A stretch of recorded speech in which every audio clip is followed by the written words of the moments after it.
Hello and welcome to The Top Story, a podcast with the headlines of the day from our correspondents around the world. I'm Qi.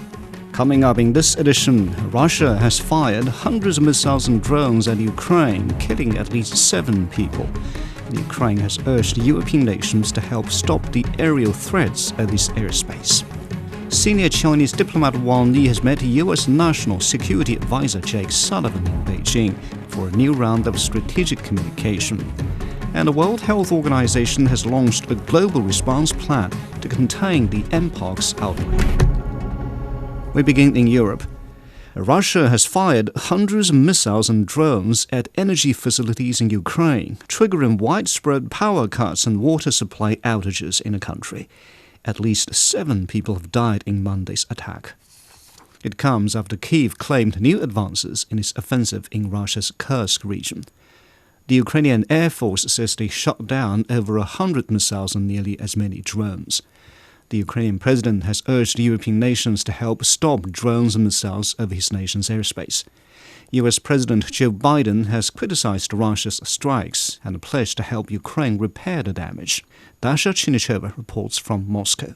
Well, the Russian Ministry of Defense has confirmed that on Monday, in the early hours of the day, it carried out the massive group strike using Russia's high-precision weapons to strike the energy facilities of Ukraine that were supplying the Ukrainian military-industrial complex. Now, according to the statement released by Russia's Ministry of Defense, the targets were the power substations in several regions of Ukraine, as well as the gas compression stations that were important for the Ukrainian military, also in number of the Ukrainian regions, but also Russia's MOD says that it hit the warehouses where the Western aviation weapons supplied to Ukraine from the West were kept and stored. So Russia is saying that all the designated targets of this group strike have been hit, and some of the Russian lawmakers have started, after this strike has taken place, has started to talk about this strike being part of Russia's response to the Ukrainian incursion of Russia's Kursk region. We have seen the Kremlin being focused on squeezing out the Ukrainian troops out of these border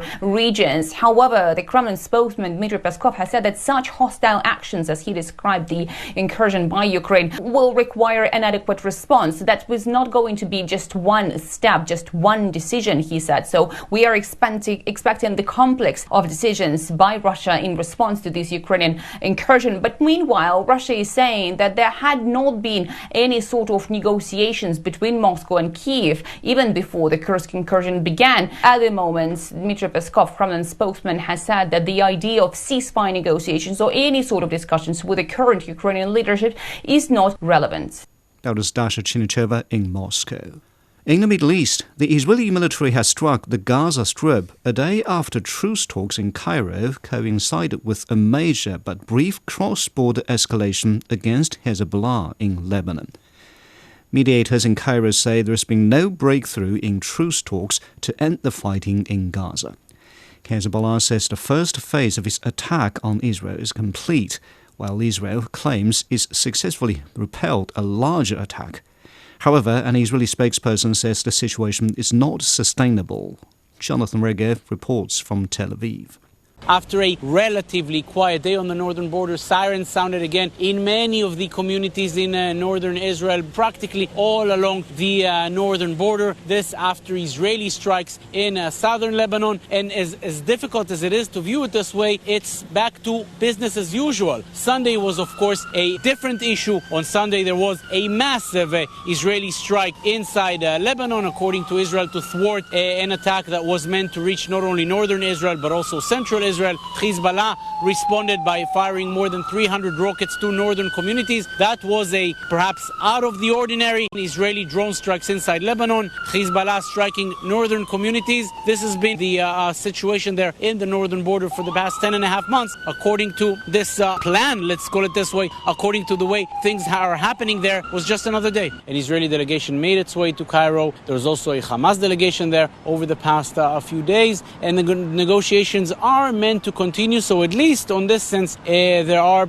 sources here who try to remain optimistic. But we're speaking of negotiations, indirect negotiations between Israel and Hamas. Before we even get to that, I think Israel and Egypt, who have diplomatic relations, they have to come to terms on certain things, and they're not. Egyptian sources are telling Egyptian media that Israel and Egypt are not even close to an agreement on the Philadelphia corridor. That's the corridor separating the Gaza Strip from Egypt. On the Gazan side, it is controlled by the Israeli army now, and Egypt says that for any agreement to happen, the Israeli forces have to leave. Israel, on the other hand, is saying that a huge amount of weapons were smuggled through the Philadelphia corridor, through the Rafah crossing, through the crossings between Egypt and Gaza, whether they're over the ground or under the ground. That was Jonathan Regev in Tel Aviv.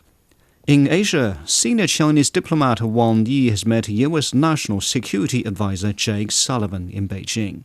Sullivan is on a 3-day trip to the Chinese capital for a new round of China-U.S. strategic communication. This is the first visit to China by a U.S. National Security Advisor in 8 years.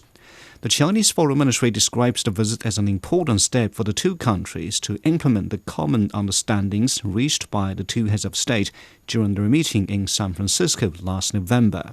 Dong Xue reports. The two officials have held 3 rounds of strategic discussions in Vietnam, Malta, and Bangkok, respectively, as they look to manage bilateral relations and follow up on the important consensus reached between Chinese President Xi Jinping and his U.S. counterpart Joe Biden in Bali back in November 2022. Well, the Chinese Foreign Ministry says that the two will hold in-depth exchanges on sensitive issues in China-U.S. relations, and that Beijing will raise matters of key concerns such as the Taiwan question. Beijing has repeatedly warned Taiwan question is the first and foremost red line that must not be crossed in China-U.S. relations, and that Taiwan independence is the biggest risk to peace and stability in the Taiwan Strait, warning the U.S. that must abide by the One China principle. And Beijing also accused Washington of attempting to suppress and contain China. At the same time, the Chinese Foreign Ministry acknowledged that the exchanges between the two countries have been increased across various levels since the San Francisco meeting last year, and that Sullivan's visit is a very important step towards implementing those agreements reached in the American city. That was Dong Xue on the latest China-U.S. strategic communication. Finally, on global health, the World Health Organization has launched a global response plan to contain the mpox outbreak. The plan aims to stop human-to-human transmission. Mpox has already killed hundreds and infected thousands across Africa.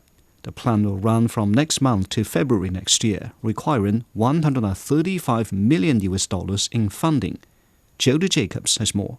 The World Health Organization says it needs $135 million to roll out its global response against mpox. On Monday, it launched a 6-month plan intended to help stop further outbreaks of the virus. These include increasing workers in affected countries and boosting surveillance, prevention and response strategies. The WHO declared the mpox virus a global health emergency earlier this month, and the Democratic Republic of Congo remains the worst hit country, having reported more than 1,000 new mpox cases over the previous week. The African Centers for Disease Control and Prevention says that as of last Thursday, more than 21,000 suspected or confirmed cases and 590 deaths have been reported this year alone in 12 African countries. The World Health Agency says it's working alongside international, regional and local partners to enhance its coordination and response, with vaccine rollouts being a top priority. The German government plans to donate about 100,000 doses of the mpox vaccine to affected countries from stocks held by its military. France last week also committed to send the same amount to African countries in need. In its statement, the